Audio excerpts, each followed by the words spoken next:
Halo, Assalamualaikum warahmatullahi wabarakatuh, Pak Dedi. Apa kabar? Waalaikumsalam Bu Nurul, alhamdulillah sehat Bu Nurul. Iya, ini lagi nggak ngajar ya Pak? Kok tumben ini datang ke ruangan saya? Ini lagi kebetulan jam kosong ini Bu. Oh, gitu. Kebetulan jam Karena kosong nyantai-nyantai lah. Gimana? pas Kan ini ada mengganggu kan jam Ibu ngajar. kira-kira? Nggak ganggu Pak. Saya juga sedang santai. Ini kebetulan juga nanti baru di jam sejam lagi baru mengajar. Nah, Wah tumben kebetulan ini ini Bu. Bapak, kira-kira ada apa ini Pak? Kok kayaknya ada sesuatu hal yang akan dibahas gitu. Ya gini lah Bu, namanya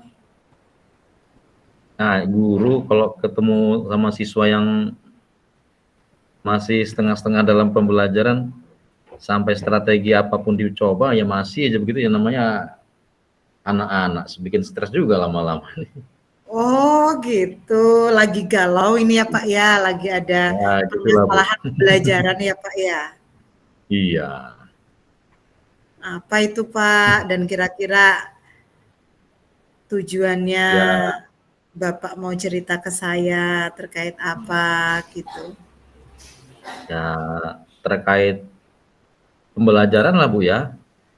Saya ini kok sekarang ini ngajar murid-murid saya kok akhir-akhir ini menurun tuh Bu minatnya Bu. Iya, Begitu. Oh, kenapa itu, Pak? ya saya merasa sepertinya mereka ini sudah punya image kalau pelajaran bahasa Inggris itu dianggap susah. Nah, ini yang rencana saya pengen buang image itu kok dari mereka begitu. Oh, gitu. Itu mulai Iya. dari kapan itu, Pak? Bapak mengalami hal merasa bahwa kok image anak tentang paradigma belajar bahasa Inggris yang sebenarnya mudah kok bagi mereka itu sulit itu sejak kapan itu, Pak? Itu saya merasakannya setelah pandemi itu, Bu. Setelah pandemi. Nah, selama Mmm, pandemi ini kan anak-anak daring, daring nggak betul. pakai guru.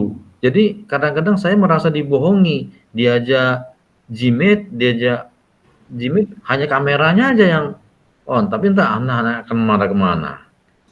Dijelasin Oh, materi, ya gimana juga ya mereka juga nggak ada ruang buat bertanya secara leluasa. Akhirnya ya begitulah Bu akibatnya. jadi ini setelah pandemi ini ya, Pak, ya? Setelah Kalau yang pandemi, sebelumnya tidak terlalu banyak masalah dan muncul masalah seperti ini tidak ya, Pak, yang sebelum enggak pandemi Bu, dulu? sebelum pandemi malah prestasi anak meningkat, Mmm, bahkan nilai itu ya bisa di atas rata-rata. Ini semenjak adanya PJJ, pembelajaran jarak jauh, anak-anak semakin jauh, betul-betul oh menjadi gitu jauh. Iya, oh gitu. jauh Jadi dan semakin jauh dengan aja PJJ ini. padahal sebenarnya sistem pembelajaran yang Bapak lakukan itu sebenarnya ya sama dari sebelum PJJ ya, Pak, ya?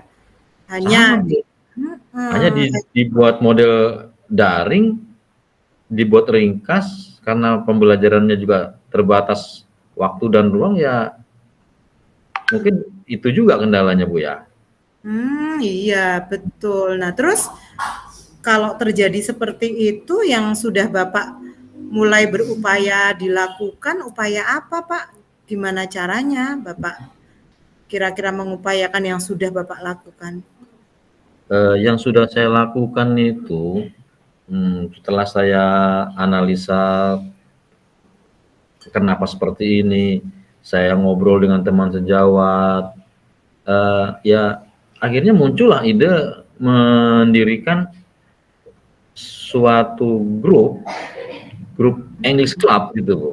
Yang di situ saya apa, mengumpulkan anak-anak yang mudah-mudahan minat bahasa Inggrisnya masih ada untuk saya bina dengan harapan mereka bisa menularkan minat-minat mereka kepada teman-temannya yang lain. Itulah yang saya untuk sementara ini saya lakukan. Oh, sebenarnya kekuatan English Club ini harapan Bapak ini ya akan menimbulkan sesuatu hal yang untuk bisa meningkatkan paradigma bahwa bahasa Inggris itu pelajaran mudah ya, Pak ya? Nah, betul Bu itu, iya. Tapi ada hambatan nggak Bapak kira-kira yang setelah berjalan Bapak mengupayakan dengan English Club untuk peningkatan itu? Ada hambatan? Hambatan yang saya rasakan itu Bu, justru hambatannya itu dari sesama teman siswa itu. Jadi mereka merasa terpengaruh. Yang tadinya minat karena temannya nggak minat, ikutan nggak minat. Padahal dia minat. Itu. Yang tadinya dia minat karena temannya nggak ngikut, jadi dia ikut-ikutan malas. Nah, itu yang hambatannya. Padahal di kelas dia punya kemampuan, saya perhatikan. Oh iya. Gitu. Padahal kekuatan di dalam English Club itu harapan Bapak kan itu bisa menarik teman-temannya yang lain gitu ya agar itu harapan saya Bu. Nah, karena sesuatu yang di English Club supaya menarik anak-anak yang lain itu apa Pak? Sesuatu English Club ini kan Bapak mulai buat ya. Ya. Harapannya tujuannya kan tadi untuk menarik siswa yang lain. Nah, ketertarikan yang kira-kira akan memungkinkan anak-anak yang tadinya nggak suka itu ketertarikan di bagian mana dari English Club itu Pak? Nah, di English Club itu yang untuk menarik anak itu saya sudah bagi beberapa sub-sub bagian. Jadi bagian yang untuk khusus anak-anak yang minatnya di speaking, pidato, anak-anak yang minatnya di Scrabble, anak-anak minatnya di storytelling atau newscasting, singing, itu sudah saya bagi-bagikan. Jadi mana untuk menyaring minat anak itu saya buat seperti itu supaya ada ketertarikan pada anak gitu. Luar biasa loh Pak. Iya. Ya harapan saya juga ke depannya apabila nanti sudah berjalan, seandainya ada lomba-lomba ya tinggal memilih aja. Misalnya dalam lomba storytelling, siapa saja nih yang storytelling yang berpotensi. Kan semoga mudah-mudahan anak-anak itu bisa menularkan ke teman-teman yang lain. Gitu. Tapi itu strategi yang Bapak mulai upayakan itu sudah nampak belum Pak di saat ini? Sudah mulai ada perubahan belum gitu loh dari sebelumnya yang memang benar-benar ini permasalahan yang rumit gitu ya. Dan anak-anak benar inilah ketika itu sudah mulai berjalan strategi yang Bapak lakukan ada perubahan nggak Pak? Kalau perubahan itu ada walaupun nggak banyak Bu ya. Kalau perubahan itu ada. Cuman untuk misalnya yang kendala lain yang muncul di situ anak-anak mungkin masih punya rasa malu, ragu, apa iya saya bisa. Nah, itu yang hambatan di dalam English Cup itu sendiri. Tapi ya saya anak-anak bisa masuk ke dalam English Cup itu saya sudah bersyukur sebenarnya. Udah mau itu saya bersyukur. Nah, itu yang saya pertahankan jangan sampai mereka keluar. Jangan sampai mereka keluar dari kelas. Itu merupakan salah satu strategi yang pertama atau mungkin ada strategi lain Pak selain hal tersebut? Nah, strategi lain itu ya sedikitnya saya setengahnya memaksa sih Bu ya kepada anak-anak.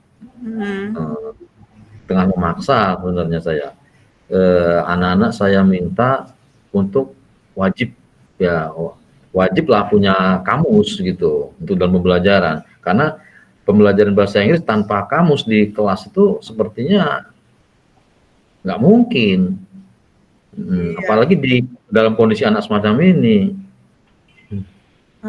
Jadi kamus itu ya, karena tadinya anak-anak terbiasa di daring itu menggunakan Google Translate gitu ya. Jadi ketika lepas dari Google Translate, dia gimana caranya translate kalau nggak bawa kamus gitu ya Pak ya?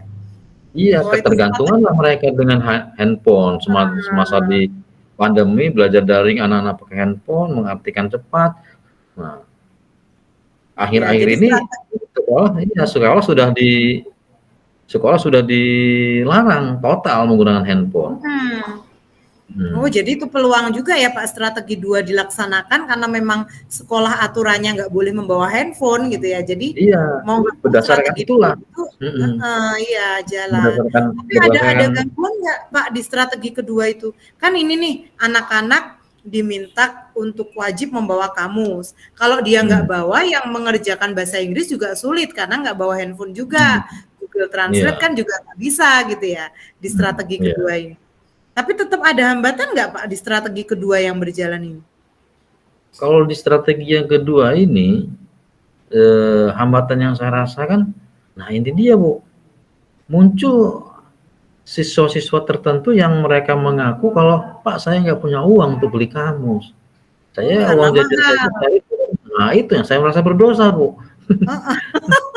Iya, Uang terus jajan saya gimana itu dong buat kalau Bapak merasa berdosa? nah, Solusinya? akhirnya akhirnya solusinya saya giringlah mereka ke perpustakaan, coba cari ke perpustakaan, pinjam kamus buat belajar, Oh, sedapatnya apa iya. di sana. Nah, Heeh. jadi ya saya memberdayakan perpustakaan lah untuk mengatasi rasa bersalah saya tadi kepada anak-anak yang nggak sanggup beli kamus. Oh, iya juga, heeh, solusi baik juga, Pak. Artinya yang strategi pertama English Club tadi gitu ya, walaupun Iya, ada hambatan tapi ternyata juga pengaruhnya, ada gitu ya, Pak, ya, pengaruhnya mhm, sangat ada. Kemudian yang strategi kedua terkait dengan, kamus yang wajib dibawa, itu ya karena mhm, memang mau nggak mau, karena Google Translate udah nggak bisa menggunakan dengan dan handphone ya, Pak, ya? bener, iya Bu, iya, Ya, itu, itu luar biasa strateginya dan ternyata di strategi itu hambatannya juga banyak ya Pak ya. Dan mhm, alhamdulillah tadi dari cerita Pak Dedi udah bisa mengatasi, anak diarahkan ke perpus. Iya, tentu di perpustakaan ada kamus kan begitu. kamus, iya, heeh, Iya, iya, iya, luar mhm, biasa betul. Iya, iya. Terus ini jadi sudah ada berjalannya ini sudah ada perubahan ya Pak ya? Artinya dengan ya beberapa strategi. Nah, nanti perubahan kalau ada, setelah strategi ini sudah berjalan gitu ya, 2 strategi Bapak tadi, kemudian nanti perubahannya juga merubah paradigma anak itu untuk apa, menyenangi gitu ya, senang dengan pelajaran mhm, bahasa Inggris itu yang dan tidak takut tentunya ya Pak ya, tidak mhm, takut gitu ya, kalau bahasa Inggris itu dianggap susah gitu. Nah, setelah mhm. setelah itu sudah ada perubahan, kira-kira komitmen apa gitu yang Pak Dedi akan pertahankan atau tanggung jawab apa mungkin dari diri Pak Dedi sebagai guru? Wah, saya harus harus harus bagaimana ya? Itu kalau kalau Pak Dedi maunya dan komitmennya itu seperti apa, Pak? Kalau memang sudah Komitmen, oke. Kalau berjalan dengan komitmen seandainya itu sudah berjalan, sudah tercapai, tentu saya akan menjaga minat anak terhadap bahasa Inggris.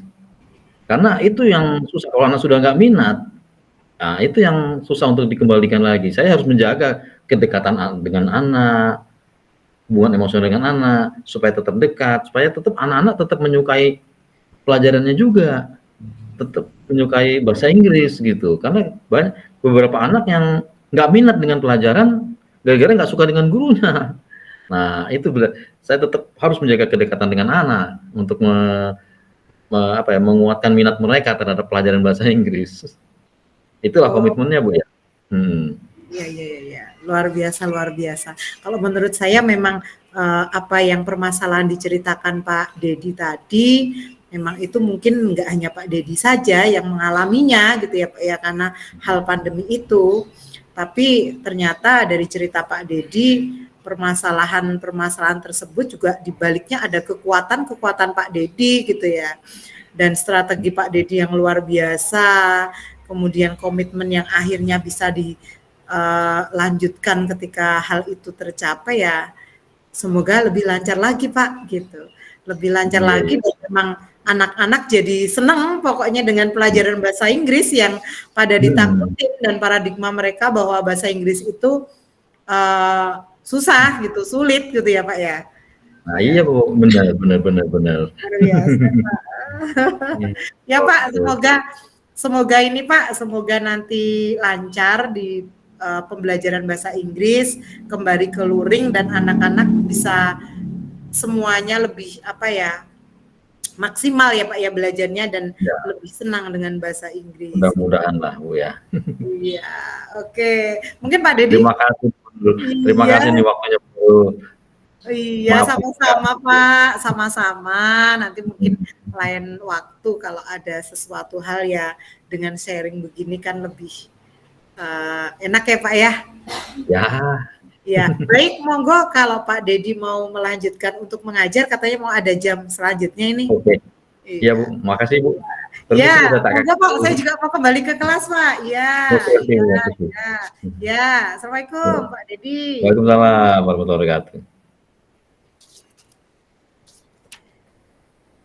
Baik, untuk sesi selanjutnya.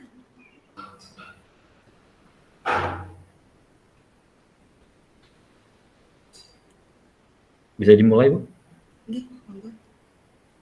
Assalamualaikum Pak Dedi. Waalaikumsalam. Halo, Wah, ini silakan kita dulu. sama-sama Wah, bareng ketemu di perpustakaan ini Pak. tumben Ibu ke perpustakaan, biasanya ke kantin Bu.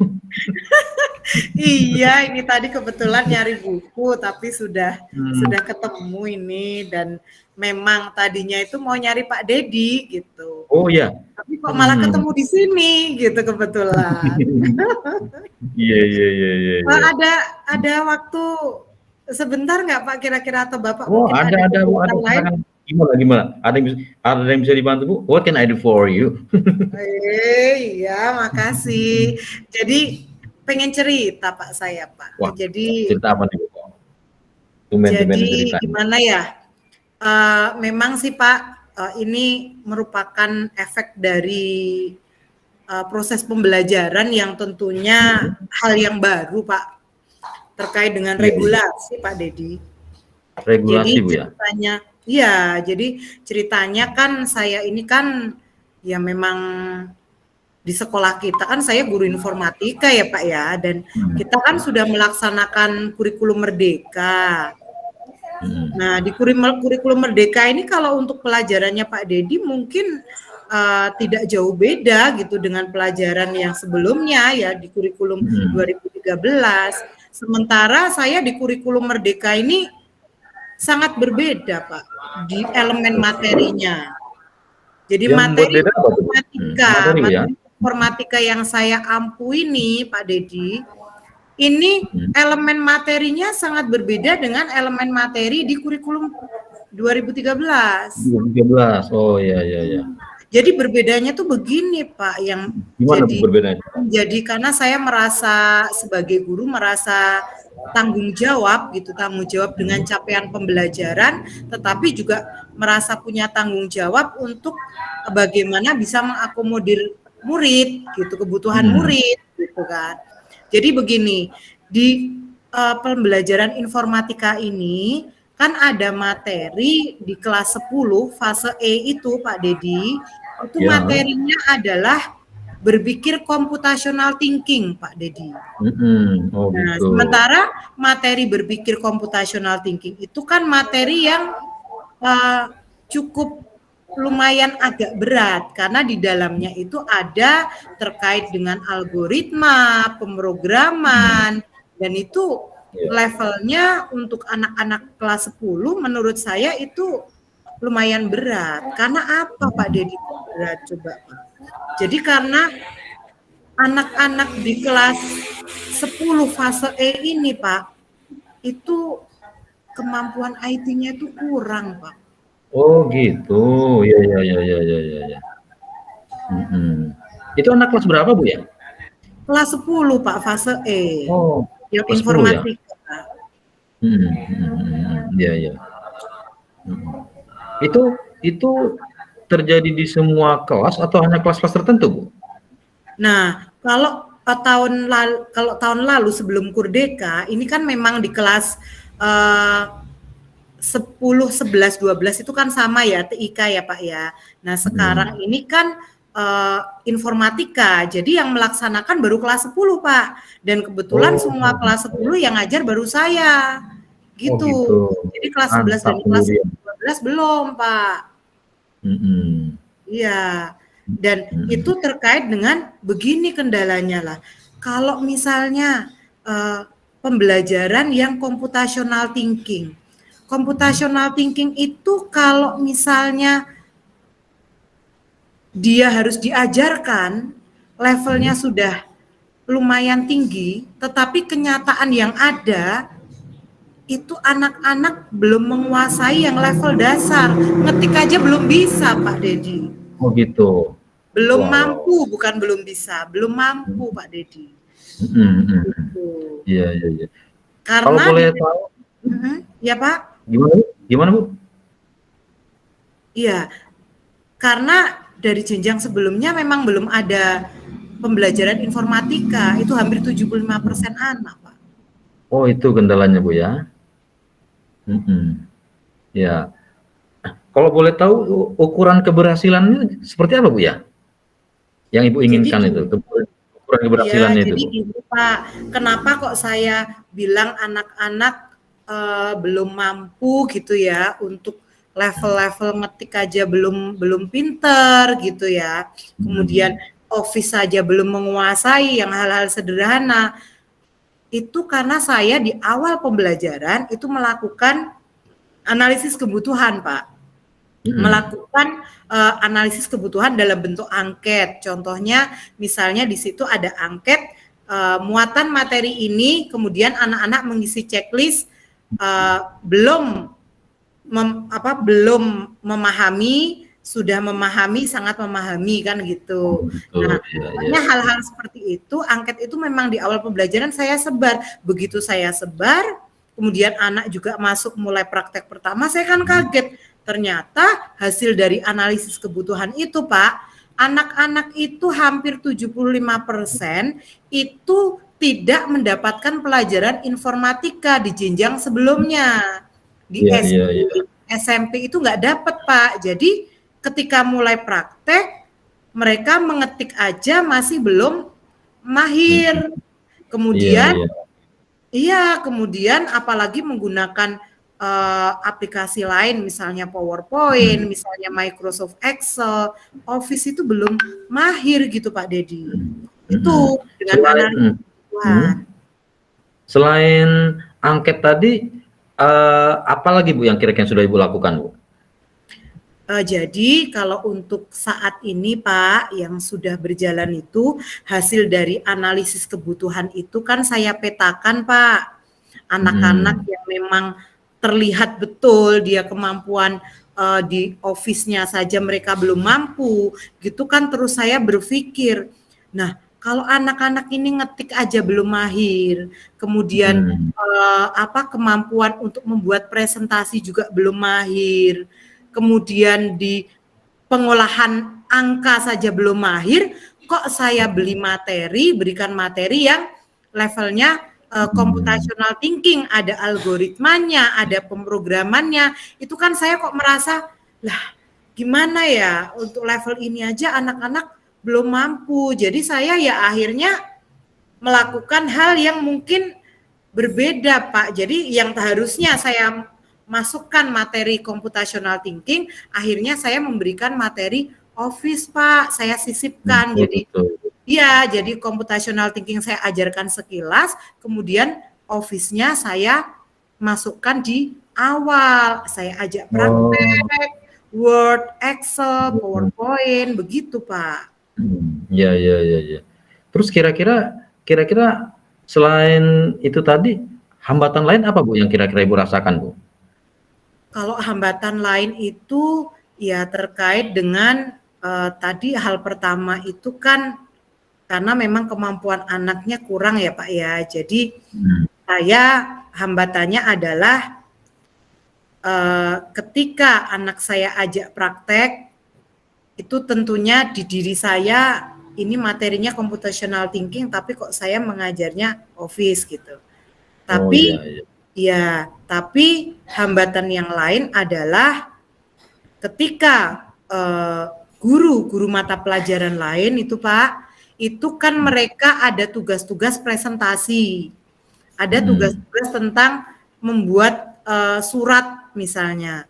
Nah, anak-anak diminta oleh guru-guru mapel itu untuk membuat tugas itu. Sementara di saya, kalau saya nggak berikan materi itu, anak-anak nggak akan bisa mengerjakan, kan begitu, Pak. Iya. Nah, dan saya ketika mau berbagi hal ini dengan guru-guru yang informatika di kelas 11-12 ya, artinya memang mereka TIK dan mereka memang belum ada materi computational thinking gitu, Pak. Oh, terus dari mata pelajaran lain yang setelah memberikan tugas seperti itu, anak-anak nggak bisa ngerjakan, kira-kira ada strategi nggak, Bu? Strategi lain yang untuk mengatasi hal semacam ini, supaya anak-anak bisa mengerjakan tugas-tugas itu? Betul, jadi strategi saya ketika itu kan saya langsung berpikir, nanti saya juga harus bertanggung jawab terhadap anak-anak bahwa anak-anak ini harus mampu menyelesaikan tugas-tugas mata pelajaran lain yang berhubungan dengan IT kan gitu. Oh, iya. Nanti guru lain berpikirnya, lah ini apa informatika nggak diajarkan ngetik, nggak diajarkan buat presentasi, kok anak-anak nggak bisa. Padahal hal yang sebenarnya memang materinya adalah computational thinking dulu, baru materi TIK itu kan gitu ya Pak ya. Jadi akhirnya ya tetap dengan strategi saya adalah tetap di pelajaran informatika, saya memberikan materi penguasaan Word, Excel, PowerPoint gitu Pak. Dan akhirnya mereka bisa menyelesaikan tugas-tugas guru mapel itu gitu dengan baik gitu Pak. Mantap juga strateginya Bu ya. Walaupun bukan materi yang tertulis di kurikulum, tapi Ibu sampaikan supaya anak-anak menunjang pelajaran yang lain Bu ya. Iya, mau nggak mau ya seperti itu Pak gitu. Kemudian juga untuk strategi yang lain itu saya ketika membuat soal-soal PHB gitu ya Pak ya, penilaian hasil belajar itu saya berbeda dengan guru-guru mapel lain gitu. Karena saya mengkolaborasikan antara computational thinking tadi dengan materi kemampuan Office yang saya berikan, Pak. Oh gitu. Jadi soalnya kasus gitu, Pak. Terus kira-kira apa Bu yang mungkin Ibu bisa lakukan pada minggu-minggu ini, Bu? Ya, itu tadi. Saya di minggu kemarin kan kebetulan kan baru PHB kan Pak kita ya. Nah, itu soal saya kan soal kasus Pak Dedi itu. Kalau Pak Dedi melihat. Jadi soalnya itu soal kasus hanya 4 soal gitu ya, itu isai. Di situ kenapa kok saya memberikan kasus, karena biar computational thinking-nya juga terbentuk dari anak-anak bisa menganalisis soal, kemudian membuat analoginya apa, kemudian di situ solusi yang harus diberikan. Contohnya misalnya Pak Ganteng sedang mendapatkan tugas dari atasan untuk membuat ini gitu ya, untuk membuat ini, apakah solusi analisis kalian tentang yang harus dikerjakan oleh Pak Ganteng ini, kemudian kira-kira langkah-langkah solusi apa yang bisa kamu bantu berikan kepada Bapak ini kan gitu. Otomatis kan anak berpikir, oh iya computational thinking-nya dikeluarkan, jadi anak beranalogi, oh berarti Pak Ganteng ini harus mengerjakan, membuat dengan aplikasi ini kan gitu Pak, misalnya Word, kemudian pakai Mailmate gitu kan, langkah-langkahnya adalah klik ini, masuk ke menu ini dan lain sebagainya. Nah, jadi soal-soal kasus itu yang saya munculkan Pak. Oh, kalau menurut saya Bu, itu sudah suatu kekuatan sebenarnya Bu. Ibu bisa membawa anak ke arah sana tuh, apalagi anak bisa sampai mengerjakan soal kasus, itu sudah bagus sekali itu Bu. Kira-kira apa sih Bu indikator keberhasilannya Bu? Dikatakan berhasil gitu, indikatornya apa kira-kira Bu? Kalau menurut saya sih proses keberhasilan ini itu mungkin belum maksimal ya Pak ya, karena saya masih terus menjalankan strategi yang ada gitu ya, gimana caranya mengupayakan masalah yang saya sampaikan ke Pak Dedi tadi, masalah di awal tadi, belum mampu ini malah sudah ada materi level tinggi yang harus diajarkan, jadi akhirnya ya saya indikator keberhasilannya ya keduanya gimana bisa masuk ke anak gitu, capaian pembelajarannya computational thinking yang diberikan juga saya berikan walaupun belum maksimal sepenuhnya, tetapi dikolaborasikan dengan materi materi yang merupakan pondasi gitu ya, pondasi yang dia harus mampu mempraktekkan. Jadi kasus tadi memuat materi computational thinking-nya, indikatornya biar dia juga bisa menganalisa logika gitu kan. Kemudian prakteknya di office juga anak-anak mulai mampu Pak dengan memberikan solusi-solusi itu gitu. Walaupun belum 100% Bu ya. Iya, masih terus Pak ini, masih strategi ini masih keberhasilan ya masih terus sampai semaksimal mungkin gitu Pak. Gini Bu, misalnya nih Bu, misalnya sudah maksimal, misalnya sudah berhasil tuh Bu ya, sudah mendekati 100% lah ibaratnya. Nah, kira-kira apa sih komitmen Ibu untuk mempertahankan itu Bu? Ada nggak Bu? Komitmen Ibu, misalnya sudah berhasil.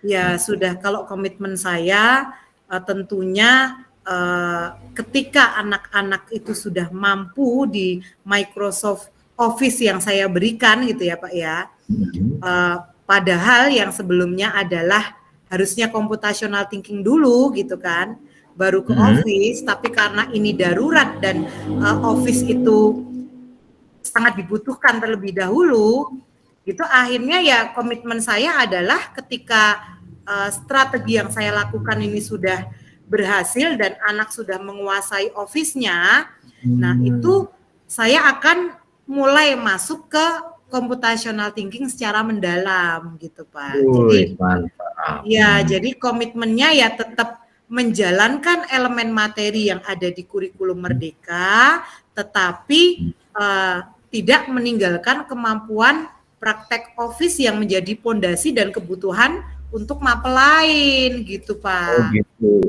mantap itu komitmennya. Ya semoga mudah-mudahan berhasil Bu Nurul ya. Amin, ya Pak, amin. Memang banyak kendala yang memang kita terkadang harus perlu bantuan teman ya Pak ya. Gitu dan terima kasih banyak untuk hari ini. Terima kasih banyak untuk hari ini Pak. Dan semoga semoga apa yang saya alami ini selain menjadi pelajaran bagi saya juga masukan luar biasanya bisa mengembalikan ke ke hal yang sesuai dengan elemen materi yang ada, tetapi tetap bisa mengakomodir peserta didik. Nah itu Pak. Iya. Oke. Makasih banyak Pak Dedi. Semoga kita sama-sama bisa menuntun anak-anak kita ya Pak, menuntun anak-anak kita sesuai dengan kodrat alam dan zamannya. Ya, matur nuwun Pak Dedi. Iya. Ini Pak Dedi kemana Pak? Mau melanjutkan ngaji? Mau ke kelas dulu. Iya, baik Pak. Saya juga mau ke ruang atas. Kalau ke kelas kebetulan memang jam waktunya sudah habis gitu. Oke Pak Dedi, terima kasih. Sampai bertemu lagi Pak. Ya, selamat mengajar Pak. Terima kasih. Assalamualaikum warahmatullahi wabarakatuh. Waalaikumsalam warahmatullahi wabarakatuh.